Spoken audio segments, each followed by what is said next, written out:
Buongiorno, appuntamento giornaliero con l'attualità del territorio.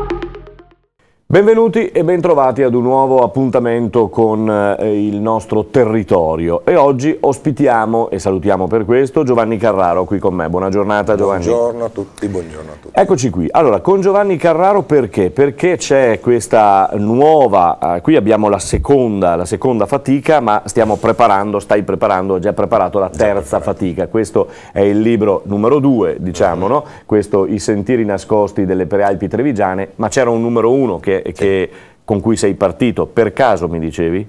Sì, si chiama Riscoprire le prealpi trevigiane. Che ha avuto un grandissimo successo, sì, poi, tra l'altro. Effettivamente l'ho avuto, perché dopo 3 mesi è stato bruciato, ho dovuto fare la seconda edizione.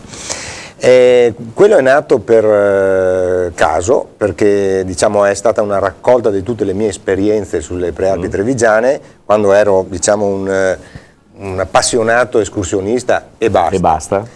Mi segnavo gli appunti, facevo un sacco di fotografie, mettevo su web, come appunto Veneto Globe, le mie esperienze e vedevo che avevo degli ascoltatori. E quindi mi hanno detto, ma perché non fare un libro? E io ho detto, ma cos'è sta storia? Perché ancora la carta, insomma, ancora la carta rimane. Non ne sapevo niente di far libri e insomma ho bussato alla porta di un editore di Ciclo, ha creduto in me, è nato Riscoprire le prealpi trevigiane. Una raccolta di escursioni, ma tanta cultura, perché proprio di Ciclo mi ha insegnato, quando trovi qualcosa di strano, raccontalo. E io ho messo dei box di approfondimento che possono essere tradizioni popolari, la cultura generale, oppure una chiesa campestre o qualsiasi cosa insomma che si vede camminando. In effetti sono utilissimi, bellissimi e anche magari si va alla riscoperta di cose che non conoscevamo, di cose che non sapevamo, insomma tante cose le ho sfogliando questa seconda tua fatica, le ho scoperte anch'io, non conoscevo del tutto la cosa. Quindi ci sono dei box, c'è cultura innanzitutto e naturalmente la possibilità di questi sentieri. Poi in questo secondo libro ne hai scoperti altri di sentieri, 35 escursioni. Altre 35 escursioni, perché cosa succedeva? Che alla fine delle mie presentazioni del primo libro saltava fuori qualcuno, ma ti sei dimenticato della Valle di Segusino, oppure del Cansiglio o qualche altro sentiero.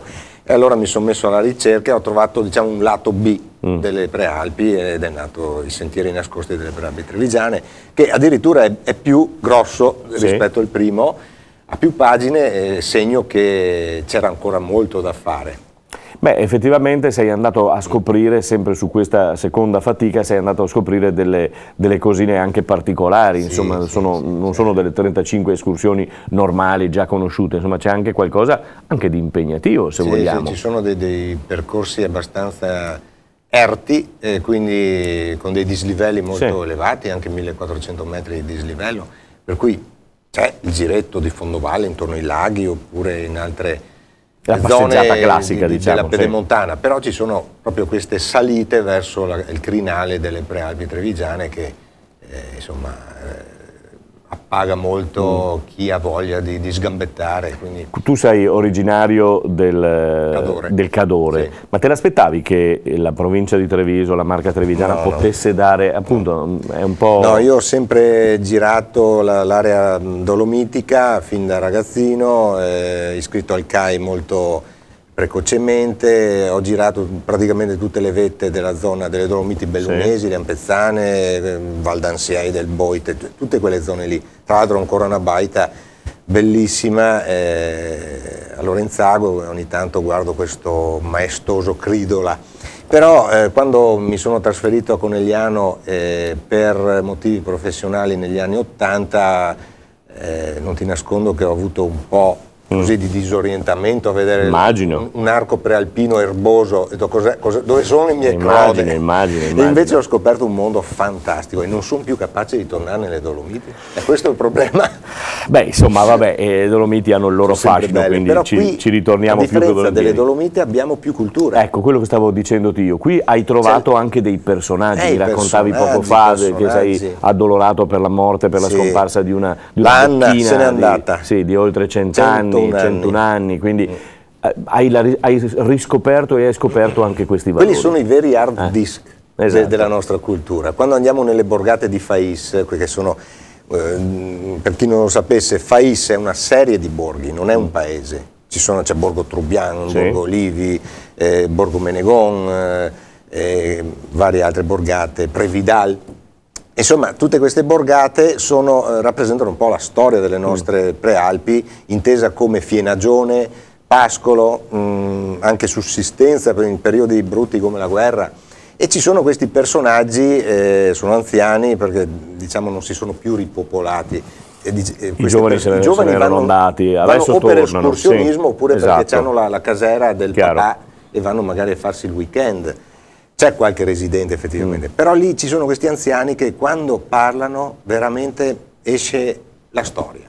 E io mi diverto ad ascoltarli, anche mi commuovo a volte perché li riprendo con la telecamera a loro insaputa, perché se gli dici che li riprendi poi si bloccano, si vergognano, si bloccano, sì. ingannarli un po'. E io adoro veramente sentire la loro storia, sentire come hanno vissuto quella montagna, e sembra veramente impossibile che a pochi passi da noi ci siano di queste storie. Questa storia così strana, arretrata, antica. Quindi ti sei inventato, oltre che scrittore, autore, anche con la telecamera in mano, con il registratore, quindi la telecamera. Che ormai sono diventati mezzi fondamentali, non basta più un piccolo registratore, veloce, insomma un filmatino va, poi lo metti su Facebook, sui social e aiuta, e il tutto aiuta. Adesso per il nuovo libro sto preparando un piccolo cortometraggio, tutto fatto da me, perché voglio farmi tutto, il libro, le escursioni, le camminate e anche i film.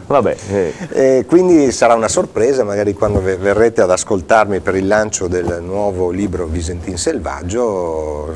Spero che vi piacerà questo cortometraggio dove si vede proprio tutta la storia di questo terzo. Ma sicuramente ci piacerà, perché insomma il libro, il secondo, aspettando il terzo di cui poi parleremo nella prossima puntata, è un libro, come dicevi tu, abbastanza sostanzioso, perché sono circa 300 pagine più o meno, con 35 escursioni tra natura e borghi incantati da Segusino a Villa di Villa. Posso assicurarvi che ha trovato degli itinerari che sono piuttosto anche impegnativi, come si diceva in precedenza, quindi datevi da fare. Ti do un dato, sì. Primo, secondo, terzo libro, 930 km di sentieri, quindi da qua fino alla Calabria camminando sulle prealpi.